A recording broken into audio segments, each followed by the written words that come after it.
I'm not leaving Green Bay in my head, right? So I have an okay visit. I met all the coaches, some of the players, Andre Johnson, a few, D'Amico Ryans at that time, great guys. And in my head, I'm like, I'm not staying here. I'm not going to go here. I even asked my agent a few times while I was on the trip. It's like, did you hear from Green Bay on any offers yet? Because we put in a soft offer. And at the time, I did not know this. But at the time, he said no. But later on, like once I was done playing football, but I was still working with the same agency firm, that agent I work with, his name is Joby Branyan. He basically lied to me and had received Green Bay's offer, but didn't tell me that. And so in my head, I'm thinking, why are they waiting so long? And it was a lesser offer. He finally told me the next day after I said I was going to be a Texan. I found this out about 7-8 years ago. I mean, of course, I'm not happy because he had got into with the group of guys that were all agents together. He was doing some, I say, improper agent things, and he still has a firm, and which is unbelievable to me because I'm like, this guy has lied and done stuff to my career, not just me as a person, but my football career because he wanted more money for himself. So to tell me, give me all the information and keep some information to himself, I felt, I was lied to. Join me, Jeremy Swick, on Into the Unknown, a podcast that delves into the personal journeys, stories, and experiences of individuals across diverse professions. As a historian by trade, I firmly believe that our personal histories shape our present and offer valuable insights into our paths ahead. With that being said, let's get into it. On this episode of Into the Unknown, I am joined with a very special guest, Mr. Ahman Batman Green. How are you doing today, AG? Man, I'm good. Jeremy, how you doing? Man, I can't complain. It's a little chilly in Wisconsin right now, but it's not snowing yet. I can't complain. In some parts, I heard it's snowing up north in Green Bay area. A little bit up there. Oh, you already know. I'm Green down. Bay's always going to be snowing. Yeah. I'm down here in Houston, Texas area, and it's a little chilly today, but no snow. It's probably chilly for 55. I'll say that. That's what it is down here. So after, living in Green Bay up in Wisconsin for so long, do you feel yourself getting colder quicker now? No, I feel myself that, especially down here, there's no cold to me. It's chilly. Oh, it's chilly out. I'll throw on a hoodie. That's it. And wear some sweatpants. That's it. I'm not putting on a big Parker jacket, a beanie. I might do wear a beanie just because I want to wear it because it's got a cool symbol. It might be a Batman beanie or a Husker beanie or a Packer beanie, something like that. That's the only reason I'm wearing the beanie. I'm not wearing it because it's cold. I'm not even putting it around my ears. That's where I know I'm just wearing it because it's stylish. That's it. So no, it's gotten me to where I know that I've been in the frigid temperatures for so long that my skin is still thick. My blood is not thin yet. Because I'll go outside like today. I got on shorts. I just got finished working out outside in my garage in the 55 chilly weather where it actually feels good to me. So that's what living in Wisconsin for 23 years have done for me. I feel that so much, man. When I lived in Atlanta, it was the same thing. The one mistake I made is I didn't bring my heavy winter coat when I went home. And the second I got off the plane, man, I felt it in my soul. It does. It's some days it chin checks you. When you walk outside your door, you look out the window and it kind of fakes you out because you see clear blue skies. There's no, inclement weather. And you're like, oh, it looks like a nice day. But as soon as you step outside, it's like smack. Like what? Oh yeah, it's 30 degrees or it's 20 or it's below zero. It's 8 below zero with a wind chill of 16. Like, right back to reality. Yeah, that's cold. That's cold. So one of the things about this podcast, man, I love talking about networking. And, I think wherever you are in your life, in your career, it's always important to see how you can help others. So how did we get to know each other?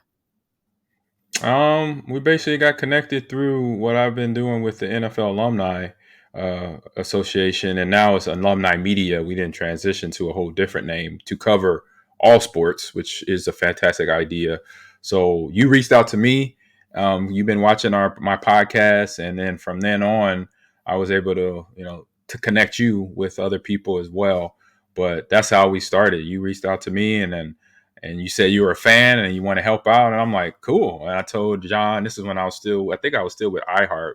Told him that, hey, it's a fan that wants to help us out, man. He said he does clips. He has some video editing background. I'm like, I said to me right away, I said, yeah, let's bring him on. He said he'll help us out, and they were like, cool. And then once we started, I was like, this is exactly what we needed right then and there. I think everybody needs it at some point, especially if you have something where you're doing a fun podcast and you got to do the whole podcast job description. It's posting on social media daily. It's having getting the clips from the show just in case people didn't watch the whole episode, find the funniest or the most interesting or opinionated clip out there and paste it. And that's what you've done. You helped us out doing that. Done a great job over it for the last, so it's almost 2 years now.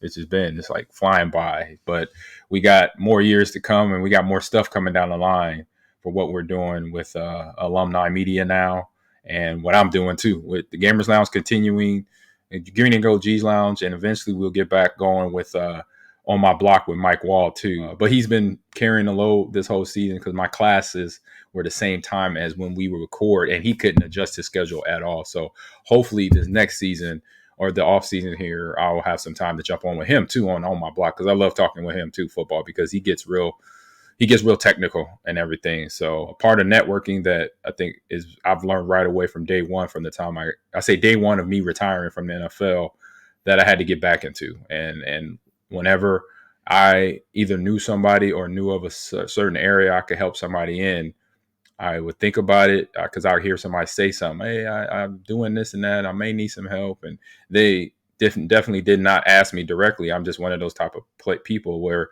you don't have to ask me for help. I could listen to what you're saying and be like, I think they need help somewhere. So I was like, I know a person that does this, that, and the other. So it's people that are in my life that have done that as a kid, as an adult, help me through things and give me some support without me asking. So I figure I would definitely pay it forward and return the favor. AG, I couldn't agree more. I think one of the things you really hit on is the ability and desire to help.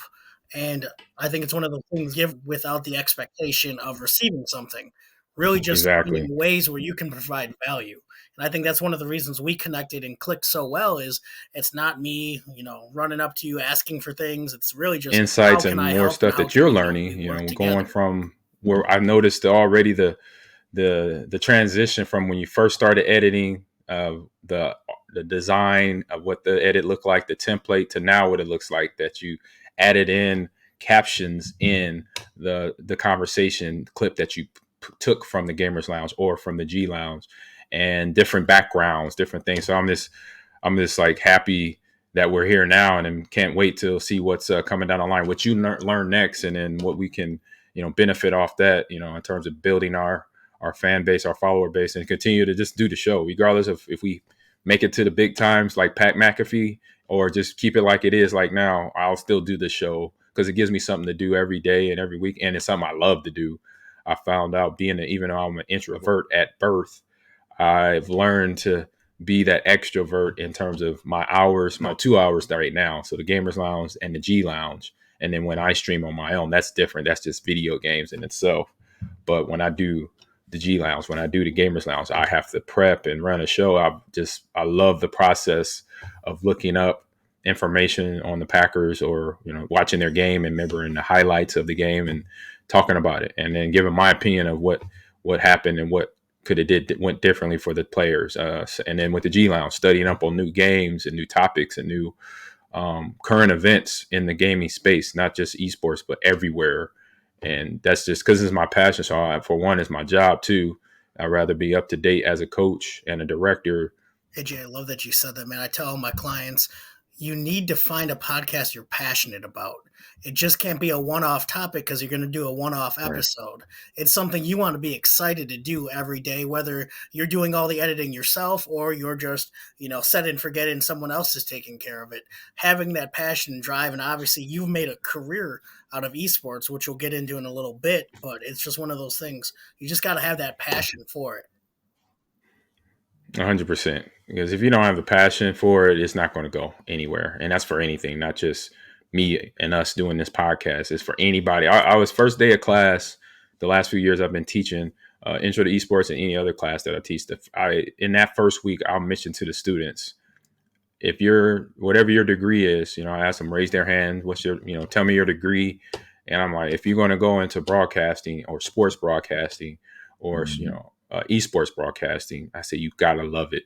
I say, if you're in this room right now, you got to love it, because it's going to be days you're not going to want to do it. You're going to be tired. You're going to be frustrated.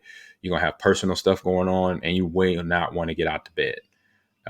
Same with, so I was like, this is the type of work you got to have that love for, because I was able to do it in one part of my life already for about 30 years, for the 30 years of my life playing football from a kid to the time I, got done in 2009, and I love to do it. And now I found another spot in terms of coaching and then also teaching, which it only took about maybe matter of a couple weeks when I started student teaching back in 2011 at De Pere High School. And I was like, yeah, I love this. This is fun. I get why people because it's like how we started this episode talking about networking. I get to help kids go down that path that I've been down, even though it might be just in a certain subject, but then also in life, because sometimes I get to really know these kids, find out who they are at home personally. So I then know what type of person they are. So I can push them the right direction to get them motivated to learn what I'm trying to teach them and open their ears.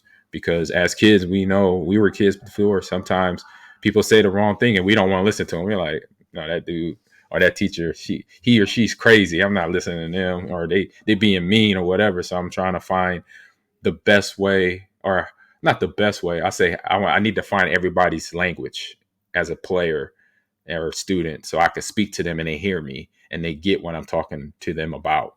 When I'm teaching the esports class, or this semester I did an intro to sports media, which I thought was like, I can't believe this is a class. I was like, I would have took this class as a football player, because I would be able to talk about sports and the science of sports, why the media does what it does and why these things happen in history in sports. I learned some stuff just teaching a class this past semester. So I thought that was awesome. I couldn't agree more, man. You mentioned it, sports history. It's funny how much, while I don't say history repeats itself, it often looks really familiar, man. And so, in those moments, in whether it's games or whether it's larger than sports things, it's always interesting how full circle or near full circle a lot of those things come. Yes, indeed. Let's get into it. Think about that comic book. I know you're a comic book guy. Comic book issue number 1. What's your origin Yeah. story? Who's Ahman Green? Oh man, I always start with, I have several different variations. So we're definitely in the multiverse of where I got started, because I could go down I say the original road of it was, when I got walking and talking. So beyond birth, obviously, when I got walking and talking, getting in trouble, making friends at school, I was, between the ages of 5 and 8. And that's when I started playing football and baseball. I'll say 5 and 10. Between age 5 and 10, I started playing flag football, then eventually tackle football, then baseball added on. And then other sports just came. I was open to any sport.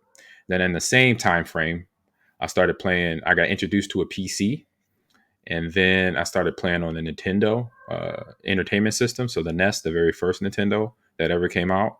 And then the first Sega Genesis a few years after that. So that was about 1988. So I was 12, I was 11 at that time when the Sega came out around. So having that as between the sports was already there, and then the video games came in right at the same time. So it was always in my life. So I never was not a stranger to a video game, a console. I say I had probably detached a little bit away as I grew up from a PC, from a gaming PC, but I already had PCs in my life, because being at school, that's what we had.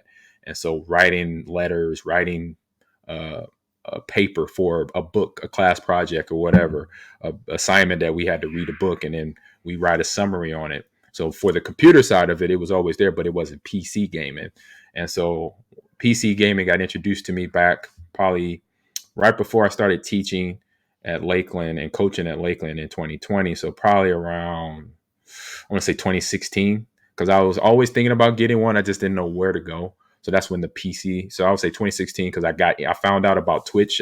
Twitch had been around 4 years, and I only heard little whispers about it, but I never really saw it. I mean, I was online all the time. It's like, how do I not see and hear about Twitch until 2016? Me being a gamer, watching Xbox Live, watching Jeff Knightley do the Game Awards over Xbox Live. It's like, how did I miss Twitch?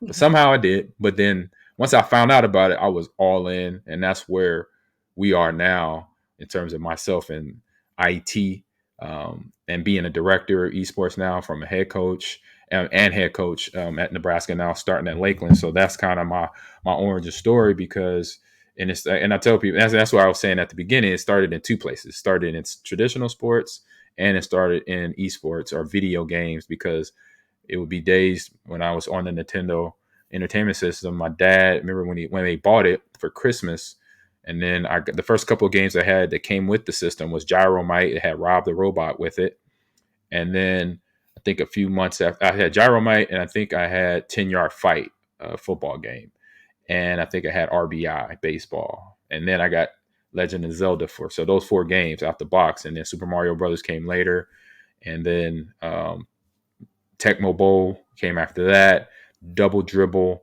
and then 1988, I think it was on Sega, was John Madden football. So I've been playing John Madden since I was 11, and was more fun in games then. But then as I got older, started to get serious. I say right now, I'm seriously thinking about going pro in Madden. I just gotta have to get used to an ultimate team, and I don't think I'm gonna buy my rosters. I think I'm gonna work through the challenges. I'm not gonna purchase anything. I can't. It's hard to know, because I know the pricing behind it.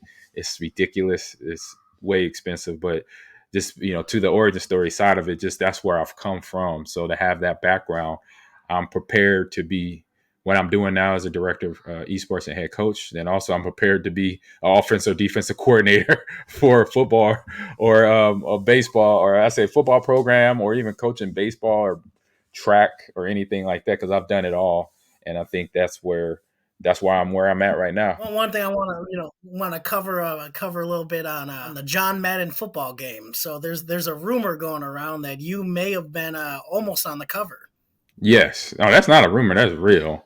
And it came about because, I was having an exceptional start in my career in Green Bay, and probably year 2 or 3, between 2001, 2003, I had 3 straight Pro Bowls. And in that the second one, that's when I got asked. It was like 2001 going into the 2002 season.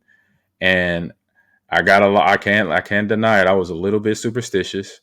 And we had the whole, remember, if we were gaming at that time, there was, people believed it. It was a Madden curse out there for every guy that had been put on the Madden cover. A few players got saved. They didn't get injured for the season, or they didn't have a bad season. But majority of guys that were on Madden covers were having bad seasons or getting hurt. So I was like, you know what? I said, I want to be on it. And I just made an executive decision. I said, nope, I'm not going to do it. I'm too valuable to my team. And I asked my agent, who was talking to EA at the time. He said, I said, can you ask him? I mean, I don't want to do the cover, but put me on the back of it. Because I love the game. I was honored. I was so honored to be asked. But it just, that part clicked into me. And I think me being over superstitious at that time, I grew out of it obviously since then. But I just say that's one thing that my superstition, being a young player, for Packer fans, for my teammates, that's how I thought about it. I was thinking of them, because my teammates, I've been injured before that time, before they would ask me. So my teammates, I saw, and coaches too, worry on their face when I wasn't in the backfield. So I was like, I don't want that. I'm being a team player. No, don't put me on the cover. I think Packer fans, if they know that, they look at it differently than saying, oh man, you could have been on the cover. I was like, no, I was doing this for y'all, because I didn't want to not be on the field for 16 games and potential playoff.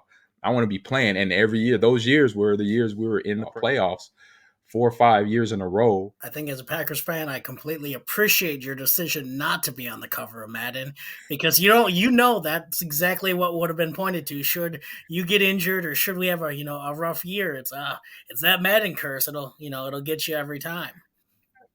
Yeah, I could picture it now. Every Packer fan that bought Madden that season, like, oh my God, Ahman Green's on the cover. Why did he decide to do that? I didn't want to hear that conversation. I didn't want to hear that to Packer fans because I knew I was learning then how serious Packer fans were. So I knew if I had went on that cover, Packer fans would have been like, why did you do that?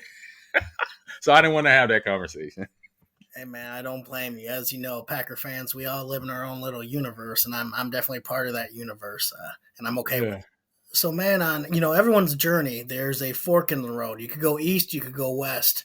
Can you give me a time where you made a decision not really knowing the outcome? Ooh, yeah. I say I got two for you. The first one started in college, and it was basically me leaving Nebraska at an early, I want to say early age, just earlier. I was going in my senior year and decided to go pro after my junior season, which I had a fantastic year. And I think you look back, I think any running back that had the year I had in 1997 would say, hey, it's time for me to go pro. Coming off of my sophomore year, having 900 yards where I was injured part of the season, where I still rushed for 900 yards, but I had a broke foot for half the season. And a lot of people don't know that. I had turf toe, and then I fractured my foot in the second to last game, or the last game of the regular season, and I missed the Big 12 championship. So I was still able, with the turf toe, to rush for 900, and I think it was like 917 yards. And then my freshman year, I had 1,000 yards my freshman year and helped the team to the national title. So with that resume, my junior year, again, I say if you count the bowl game, I rushed for 2,000 yards against Tennessee with Peyton Manning at their quarterback, Peerless Price at the wide receiver, a lot of good players on their team. And we beat them for the national title that we actually, shared with Michigan. So I think anybody with that resume now as a running back would be like, I'm going pro. At that time, the fans were really tough on me when I made this decision. And it was that coming at me. But then also, like you said, I didn't know the road in front of me. I didn't know that the committee or the information I got wasn't the exact information in terms of how a player now can call. There's a committee or there's a board of scouts that give college football players their rating. Like say, hey, you're going to go first round and it's solid. And that's a solid. So I was told I'm going to go late first round, early second round. And, I'm like, I said, that's pretty good because I'm coming from a college football, zero salary. I'm on a scholarship, wasn't NIL at that time. And so I think going from making a scholarship check, which might bounce between $20 to $5 a month after all the fees, books, and home room and board are taken care of, thinking going from there to, anything in the six figures, I think that's a come up, I earned my right to be there. So I thought that was a happen, but that didn't. Even after the fact that at the combine, at my pro day and the combine in Indianapolis, I didn't run too well because I just strained my groin muscle a week prior. And so I had about a week to rehab and it was still sore, but I still ran. My agent said, go run. Don't matter what, you have to. I'm all right. So I went 4.49 on a bad groin. And I knew I could go faster. I was always faster traditionally in my life at that time running, because I ran track as well. So I would usually run a 4.3 or a 4.2 40. So 4.4 to me was kind of slow, but it wasn't bad. It wasn't the end of the world.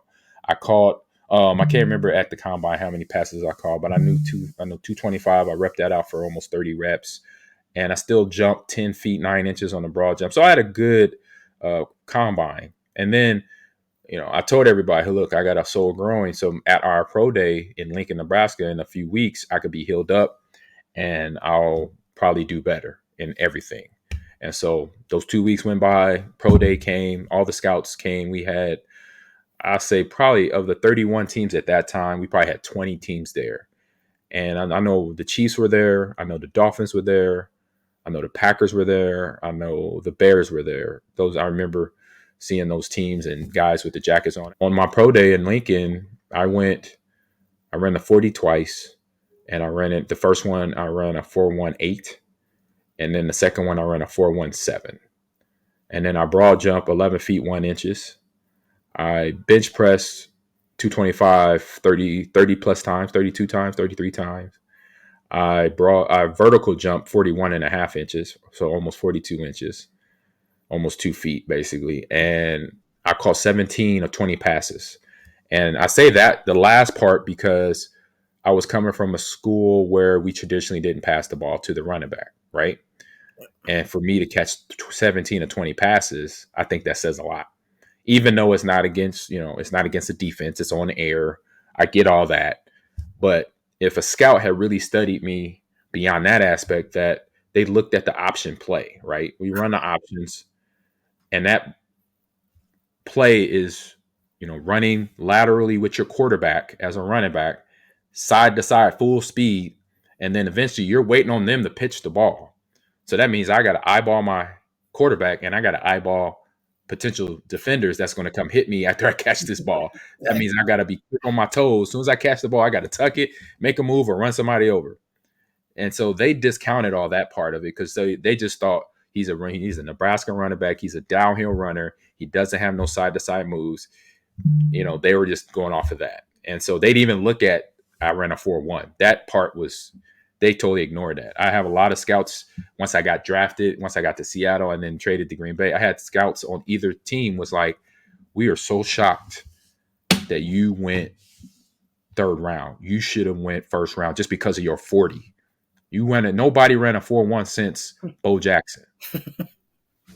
Tech Mobile. And he went first round. Right. So it's like you going third round, it was way more, people were not paying attention to everything else that you done. I played baseball. I ran track. I played a little basketball. I power lifted.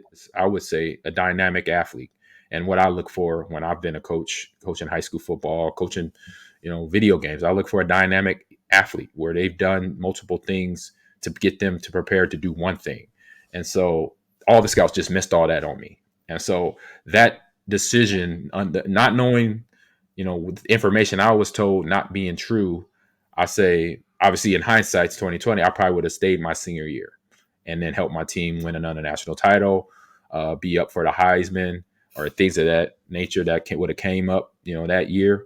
But where I'm at now, hindsight is 2020. It happened, but you talk about your fork in the road, that would have been one. The second one would have been my time as a free agent, which I didn't want to be in the first place, but every player has to be because contract runs out. But my time ended up as a Houston Texan. And that was another, decision. I say, for one, like I said, I didn't want to be a free agent. I didn't want to go nowhere. I wanted to finish in Green Bay because I knew this was the spot for me. But my agent, somebody who I trusted, who I believed in, was like, no, you got to do it. This is just part of the process.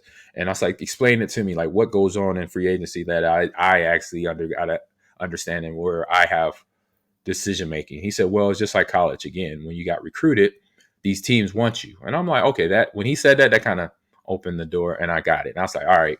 I said, so I have more right say so than this. And so he finally talked me into taking a visit. I took my first and I took my one. When I say one, I flew over to Denver, met with the Broncos, had a couple days there in Denver, went well. I mean, my whole head, I'm like, okay, I'm just going to, be respectful, be business, be professional, but I know where I want to be.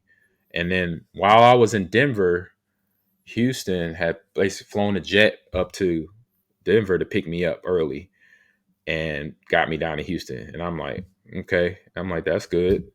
I was like, that's not impressive to me.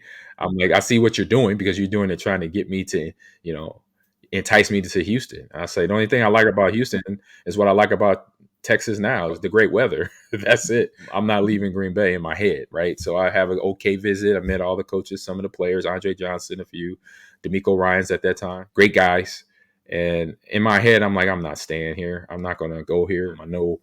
I even asked my agent a few times while I was on the trip. It's like, did you hear from Green Bay on any offers yet? Because we put in a soft offer. And at the time, I did not know this. But at the time, he said no. But later on, like once I was done playing football, but I was still working with the same agency firm, that agent I work with, his name is Joby Branyan. He basically lied to me and had received Green Bay's offer, but didn't tell me that. And so in my head, I'm thinking, why are they waiting so long? And it was a lesser offer. He finally told me the next day after I said I was going to be a Texan. I found this out about 7-8 years ago. I mean, of course, I'm not happy because he had got into with it with the group of guys that were all agents together. He was doing some, I say, improper agent things, and he still has a firm, and which is unbelievable to me because I'm like, this guy has lied and done stuff to my career, not just me as a person, but my football career because he wanted more money for himself. So to tell me, give me all the information and keep some information to himself, I felt, I was lied to. And so when I found that out at Super Bowl, it was actually 2016. That's when it happened, when I found out. And I was like, man, and so just thinking back, it's like my career would have ended a lot differently.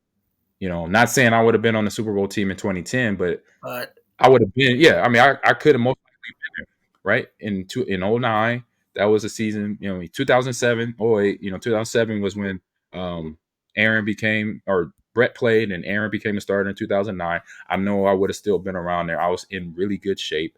2006, I had 1,000 yards. 2007 would have been no different. So it was just a lot that changed from making those two decisions in my life. And from time to time, I reminisce, and I'm like, man, I wish I could have been here and not made that decision, but I was led the wrong way. And I trusted people, my agent, who I have been known, and I met him once I got in the league at 21 years old, and he tells me this story, and I find out later. I still haven't talked to him. I probably won't, and won't be the first 5 minutes won't be a good conversation for him. When we do get a chance to meet, I'm gonna give him the business. I'm just being strict because he doesn't know how he affected my life in a negative way by me trusting him and me feeling like being betrayed. Yeah. And a lot of us, we go through that because that's where we would think eventually that we get ourselves into a situation where we're around people we trust. And I had been in that area where I felt I was around people I trusted, and obviously that wasn't the case. And it led to then me being a Houston Texan. And once I got there, you know what, regardless of what I just said, I was like, you know what, I got to be a professional. I'm here now.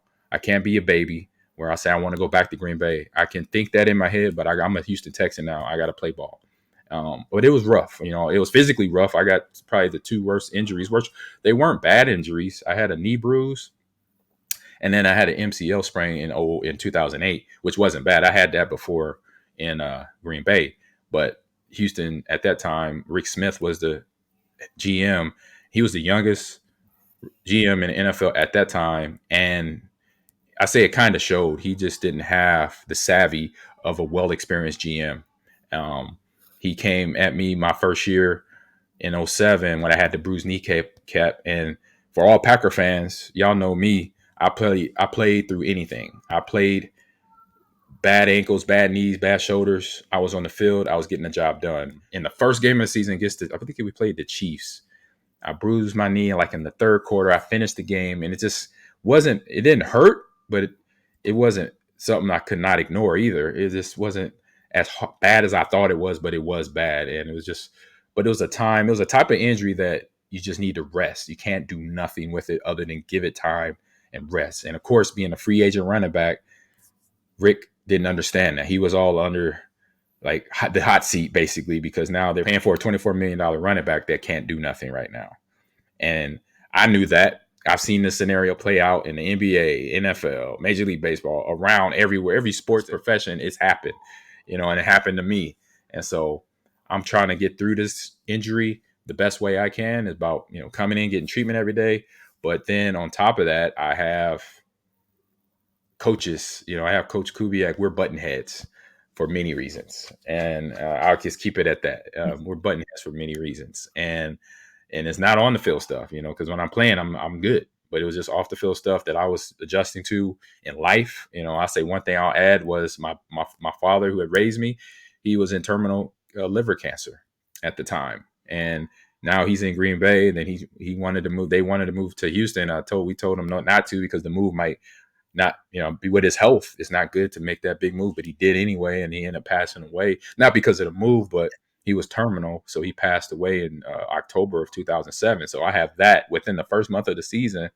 I got a lot of, I might be on I'm not playing. My dad just passed away. So I had all these things going on. So when you say that not knowing the outcome of my decision, I did not know how '07 was going to be in Houston, being a Texan until, after that. I mean, it was all surprising.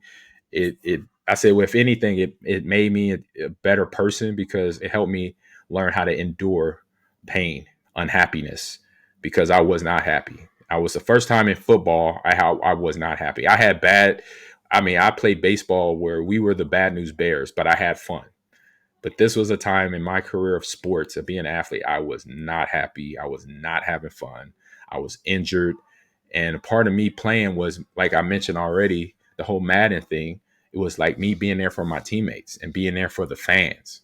I remember getting interviewed weekly during my injury in Houston, and I was getting asked, should I give my signing bonus back? And it was like, you know what? Yeah. I mean, it's you're right, because part of what we do is entertainment, and I'm not trying to be hurt because I want to. I don't want to play. I'm just hurt. I can't figure out what's wrong with my knee. It would find out it was a bruised knee, and the only thing that the doctor had examined, Dr. Andrews out of Alabama, he said basically you got to rest it. He said, I know the team don't want to hear that, but you just got to ice it and rehab it, and then it eventually get better. But there's no time scale that you could put out there. It's just going to take time, and then of course nobody wants to hear that, and so I'm dealing with that pressure too. So it's just a lot going on. Those are, like I said, two scenarios in my life where there was big changes, and it made me stronger through dealing with the endurance of the pain and unhappiness. I say those are the one or two things that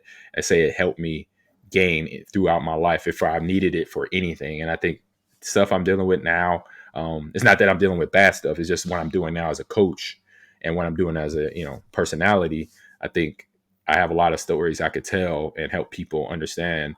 For one, that pro athletes don't have it no better than anybody else. We are just living and breathing human beings trying to do our best every day, and we get a bad rap because of our job. We make a lot of money.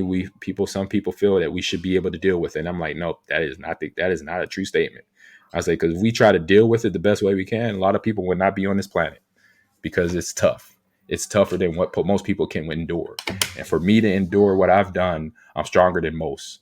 And people know I'm built a certain way in terms of physically, and I look strong, but I'm probably stronger than a lot of people think, because I've told a lot of people now, and people listening to this interview know those stories. I haven't really shared those stories a whole lot of what happened behind the scenes. And I told some teammates about that story and other stories I've had off the field, and they'd be like, dude, how are you still standing up right now? Yeah. I'm like, because I'm here for my kids. I got 4 daughters.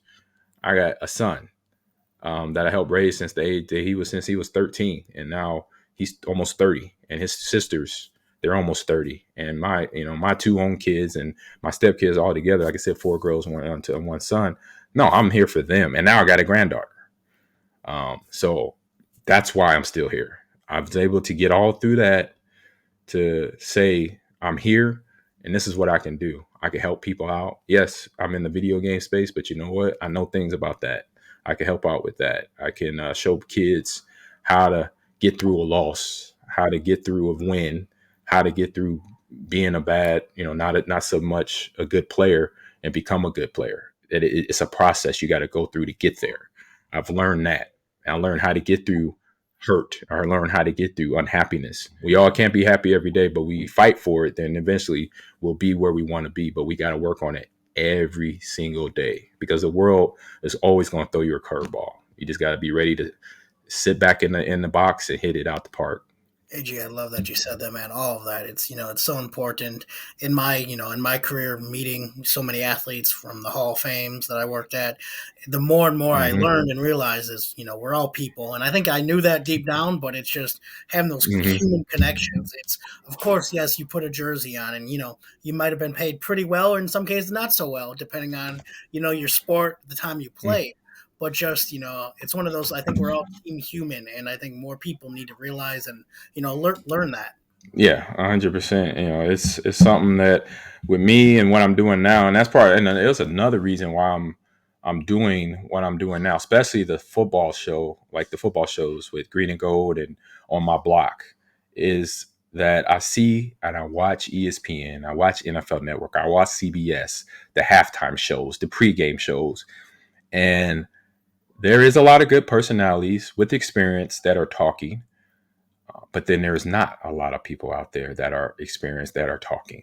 The same ones we see on the ESPNs, the same ones we see on the NFL networks, the CBS, everywhere. I'll just say everywhere. There, some of it's real, like in terms of really coming from them, and some of it's being coached out of them.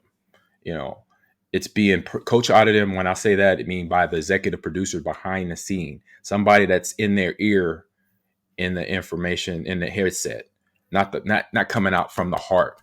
Like all the podcasts out there that former athletes do, that fans do, those are, I'll say, from what they're saying being real, those are the real words that are coming out of people's mouth. I'm like, because I know how it works behind the scenes. I was behind the scenes when I was a player. I know floor directors have a narrative they want to put out there. Even though the commentator want to say something else, the director said, no, no, no, this is what we're talking about today on this show or on Monday Night Football tonight. This is what we want to emphasize. Because I was a victim of that with all the stuff I've been through as a pro athlete, through my injuries, through my personal stuff off the field. I've seen it happen live, and I've been a part of it live. So I tell people, for one, like my dad used to tell me, which I didn't watch a lot of sports shows when I was a kid, and especially when I was playing anyway. He said, I mute the channel half the time. So I take that. I give that advice to all the fans. When you're watching Monday Night Football, you're watching. There's certain people that talk that what I'm saying, who they are. Mm-hmm. You don't want to hear them talking, but it's the ones that are speaking the truth. I say for the guys that I know, Louis Riddick, Bart Scott, those are guys like if you want to get super real, authentic information, those are two guys off the bat. Louis Riddick, Bart Scott.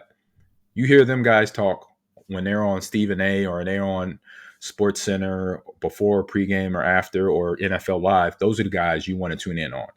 Everybody else, there's a Woodley, I think he is, from the Patriots, the big offense lineman, another guy. I could go down a long list of names, but there's a few, who I'm talking about, that are not up to snuff because they're just there because of when they went to UConn or they know people at ESPN. They just got in and they know they're influential. They can be turned by dropping the earplug in their ear and be told, hey, you got to say this instead of that. It's like, I see it all the time. I've been a part of the NFL boot camps. They do give opportunities to former athletes, which I commend them on that. But also it's not as easy as it says, because I know there's only, for every station, we got NFL Network, ESPN, CBS, ABC. You got 4 networks, and then maybe more, maybe 12. So you got 4 networks, and you probably maybe got 3 or 4 seats at each network. So you're talking about 12 seats, and you talking about you got about 100 or more NFL players and NBA players and Major League Baseball players retire every year. And now you're trying to go into commentating. So that is a tough job to get into, to try to step into. So what I saw, remember, out of my retirement, I saw that before I retired and after, I was like, well, it's going to be tough for me because I don't have a Super Bowl. I've been through some ups and downs throughout my career, and they pretty much want somebody who has a pristine resume. And I'm like, well, I don't have any of those 3. So I'll just do my own path. I'll do my own thing. Up until I got started coaching at Lakeland, I was from 2009 to 2019, I was sending my resume to all NFL teams, to me and my wife, to NCAA colleges, my school, this one included. Now I'm there now since 2010, I would say, and I got reached back out, said, hey, no, we're not hiring right now, or we're not doing an internship or whatever. So I've been down that road. So it's just been, for me, just a learning experience. I don't hold a grudge against anyone. I just, try to keep it real with everybody. Even my kids, my students, my own kids, my sons and daughters, and the students I teach. That's what I said. I'll tell them from day one, hey, if you really love broadcasting or esports or streaming or video game industry, you gotta love it. You can't just kind of like it, because it's gonna beat you up sometime. but I love playing football. I love what I'm doing now. And so I try to do my best of, for one, being prepared for whatever I have to talk about, but then also being real and being authentic about what I'm talking about at the same time. I love that you mentioned that, man. It's one of those things because I am fortunate with being the success I had in the museum space. I've worked at two Hall of Fames. I get people on LinkedIn, for example, how we got connected, reach out. Okay, what do I need to do? How do I get there? And I'm like, man, how bad do you actually want it? Are you just curious? I mean, Right. I tell people I lived in 7, 8 cities in 4 states in about 6 years, and four of those were in Atlanta. Mm, And I'm like, man, I mean, I right. was finding, 6 month positions, 8 months positions, 3 months. One I was working. Yeah. You got to do that. Sorry, I had a 3 month internship, and then after that, it was week to week up in Baraboo, up in the Dells. And each week, I'd Ooh, find out if yeah. I had another job for another week, well, another place to stay for another week, and Hey, you just that's the grind. That's the make grind. it Yeah. work. And I Yep. think looking back, I'm proud of it, and I'm sure you're proud of your accomplishments as well. It's just one of those things that Mm. I always like to be real with people when they ask, and I love what you guys are doing with the both podcasts. And I always tell people a little hidden gem about the Packers is they have those local public access TV shows, and people can't believe that they make Matt LaFleur go on public access TV, once a week, and the bar on Way and all those, and of course it's a Yeah. little silly, a little upbeat, and they're at a bar in Green Bay. But I think it's one of those things where it's You just got to do that. the realness of Wisconsin and Green Bay. Yeah. Yeah, I've done that. I think I've done everything you could do in Wisconsin as a Packer during my career and after my career. So I've covered all. I've checked all the boxes there, and I will continue to do it. Even though I'm down here in Houston, I will continue to do it when I could get back home, get it back up there because I'm still obviously still unpacking boxes as you can see. And so, but once I'm done, we get all settled here by the summer, then yeah, I'll be back on my routine coming. I was able to catch 2 games up in Green Bay this year. It was the Lions game and the Saints game, 2 tough games, obviously, but I was able to be there and still see some of my friends that live, are in our neighborhood, friends that we hang out with for Packer games, or guys and ladies that we met when I moved there, when I got traded there back in 2000 and before we left, from the time I've been there. I was there from 2000 to 2023 of July, or August. So it's been a long time, but like I said, I told everybody, look, we're always going to be back for something. The first year, we just got to get settled, but then once we get on our rhythm, we'll be probably back during the season about 2 or 3 times. We always like to see the Bears and Packers because my wife, everybody knows she's a Bears fan. I was a Packer. I grew up a 49ers fan, so wherever the 49ers may play in Lambeau, I got to go see that just because it was something me and my dad, we used to share time watching the 49ers play, just like any kid and family growing up, watching a sport, watching a movie. That was something me and my dad would sit down and do and watch Jerry Rice, Joe Montana, Roger Craig, Tom Rathman, Ronnie Lott, and play their games and on Monday Night Football or on a Sunday game and stuff like that. So, you've done this with your family, with your mom and dad. You sit down and watch myself play when I was playing Brett and Aaron, so when I bring up, it was one time, it was fun. I bring up the 49ers because one time, I remember Tony Fisher, good friend of mine, good former teammate, and he doesn't work there now, but he was there before. But he gave me a hard time because I wanted to wear my 49ers beanie into the alumni suite because they were playing the 49ers. And I was like, man, I said, man, this goes back to me and my dad watching the 49ers. This is not me trying to pull rank. I was like, no, it is not about that. It's like, just like anything that you share with your mom and dad or brother, sister, or cousin in your family. That's all this is wearing me wearing this beanie for. That's it, man. Well, you can't do it. I'm like, Fish, come on. I said, well, I'm going to do it because I'm thinking about my dad. He's been gone since '07. And I said, I played against the 49ers several times, so I had to be professional and be a Packer and run the ball against the 49er defense. But now I'm a fan. I get to be a fan and just think about those moments I had with my dad when we sit there on the couch in the living room watching Monday Night Football or Sunday kickoff of the 49ers and going out there, on another Super Bowl run during the 90s or in the 80s when they were really, really good. So that still didn't change his mind, but I'm like, well, I'm going to do it anyway. He kicked me out. You can keep me out.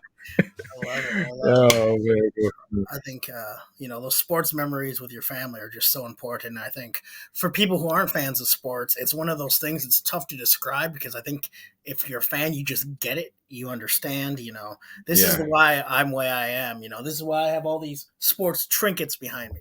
I love Yeah. sports. I love all that. It's you and with all the Batman things you have, and it's one of those things where I think Hmm. those memories help bring things together more than I think sports are just such a powerful thing.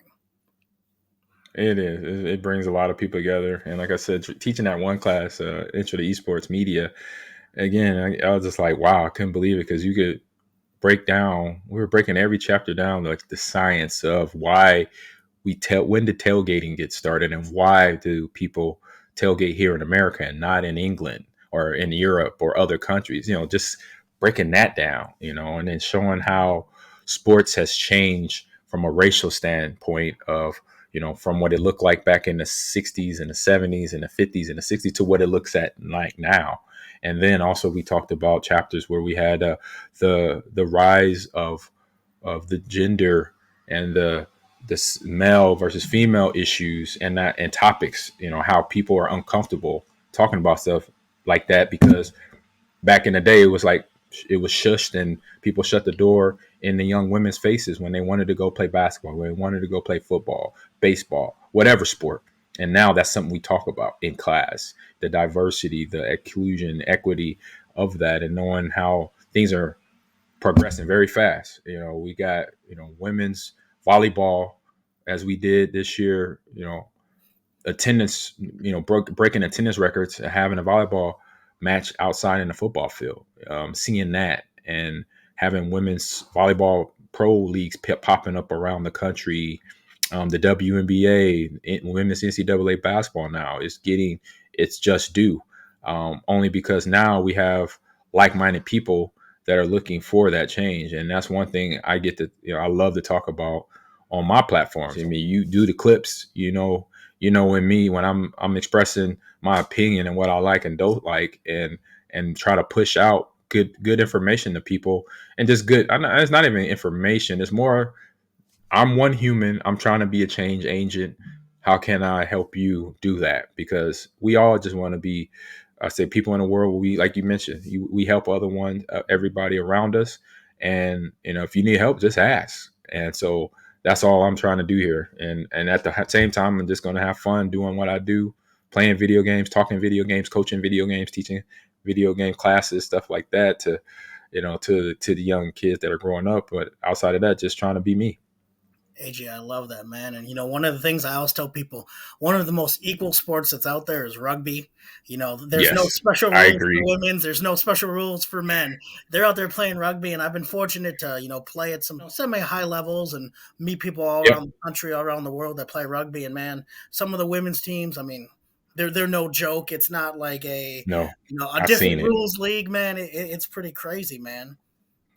Nah, it's impressive, and that's yeah. I did that after pro ball. 2009, I was done playing. I think it was 2013 and 14 for 2 years. I was working out as a Green Bay team. I got connected with the USA national team when they first started putting more work and more money towards this rugby program for the United States. And so I met Danny Barrett. I met Carlin Isles. But I met a ton of guys. I follow them on social media. Garrett Bender, I met him. All these kids, they're kids to me. They're like little brothers. They're in their 20s and teens, like 18, 19 to up to 24. I think the oldest was he was a rugby player from Fiji, but he played for the U.S. team. But had been all over the world. He had been in Korea, Japan, England, France, back home to Fiji, and now part of the U.S. team. And then knowing the sport and getting to know that sport, I'm like, look, if you could play rugby, you an athlete. I see a rugby player, I'm like, I just got to teach you a few things about the offensive line, defense, like you can't hold, da da da da, or running back, you got to do this, da da da. Yeah, you'll be good. I love it, man. So wrapping up on everyone's journey, title of the podcast, Into the Unknown. What do you got going on? What are you working on now, man? Oh man, so yeah, I mentioned it quite a bit through talk today. I'm the director of esports at the University of Nebraska and head coach, and so I'm building out the program there to meet the kids because the program's really already built out. The part what I say build out is me and I have a few faculty members that just got brought in to work along with me. Ryan Tan, was at Penn State. He's over in Singapore, where he's from right now, on the holiday. So he's going to be a part of my. He's going to basically be one of my high-ranking assistant coaches because he knows some stuff about the gaming world. He's worked with Riot. He's been a former pro esports player. So he has stuff on his resume that are not on mine, and I'm definitely okay with that because then we have a well-rounded coaching staff because we have another coach, Alan Eno, who is a part of our production team who helps our kids with production in any aspect possible. So building that side of it for the kids, because the club program had already been around since 2018 and they've done a really fantastic job of organization. They need a little help in some areas, but it's no big stuff. It's all about communication. So just talking to them on the daily. I woke up this morning, sent a couple messages in the Discord to the club president saying, hey, I want to run this by you first before I introduce this to, we call it XCOM, which is all the team managers and all the other assistants that help with social media, that help with production, that helps with practices and stuff like that. So before I share it with everybody what we got coming down the line for spring semester, I sent it to her first. So I did that this morning at like 8:00, real early. So she's still on Christmas break, so I don't expect her to get back to me anytime soon. But when she does, we got to work together to make sure we communicate and we get what we want. I get what I want is basically another facility built under my resume, on my resume, because it's giving these kids a new opportunity, because I was able to do that at Lakeland, working with those administrators to say, hey, we're bringing you in and we don't know how to build an esports facility. Can you help us? I'm like, 100% I can help you. This is what I love to do. At that time, I did the same for Lakeland, and now I get to do it for my university where I play ball, where I got my degree from, and again, pay it forward. That's all I'm trying to do here before I'm done is get this facility built so the kids got a home where they could come and practice face to face and compete against other universities and other esports teams around all the games that they compete in. And so I've been doing that, and also I'll do a couple. I'm always hustling, just like yourself. I'll do another show in town locally called the Ahman Green Show with 93.7, The Ticket. So that's actually it's a national show. It plays we're with Westwood One, but you can find us on Twitch, and that is right now. I'm 3 day Monday through Wednesday. I think at the new year I'll be Monday through Friday from 10 to 12. I think we're making that change. So we're going to have to talk about the Gamers Lounge in terms of, dang, what we got to keep it on the weekday or move it to the weekend. So, because we've been asked to do that because we've been getting a lot of followers on there, on that show too. Because I'm able to talk football, baseball, basketball, Nebraska sports, professional sports, a little bit of everything on that show. Is kind of like my version. Like all my shows are my version of a Pat McAfee show. Just trying to express my opinion from my point of view and get some useful information out there to people. Absolutely, man. Well, you know what? I want to thank you again, man. I really appreciate it. It's been, great to talk to you. Honestly, just been great to get to know you over the last couple of years, man. Yeah, It's, I consider you a friend, and I'm just looking yeah, forward to me too. see You where as this well. journey goes, man. Yeah, no, you're the same stuff. You're a buddy of mine. Now we just got to hang out. We've been virtual for a while. Because I'm in Houston now. You're in Milwaukee, but we'll have some time. We'll find a time because we'll come back for Summerfest or something. Or the Packers have played the Texans down here eventually. We know that's going to come. That might be next year. So, and then I could be down here, or you come if you're a Badger, you come to Badgers in Lincoln. I think that'll be next year. I think it Yeah. is next year. Was it? Yes, man. I'm looking at it. I'm looking at it on the schedule. When it comes out, Yep. man. Football, basketball, baseball, or I could come up there if I got time. I'll come up there. I'll make it happen. So, Well, hey, man. Thanks again, man. It's great talking to you. yeah, always good talking to you, Jeremy. Appreciate you. That was another fun episode of Into the Unknown. I truly appreciate you taking the time to listen. And if it provides you any value or entertainment, I would love if you shared it with others, liked, subscribed, and really just help the podcast grow. Again, tell a friend, tell a foe, just anyone who might enjoy hearing some stories of people's own journeys and what got them to where they are today.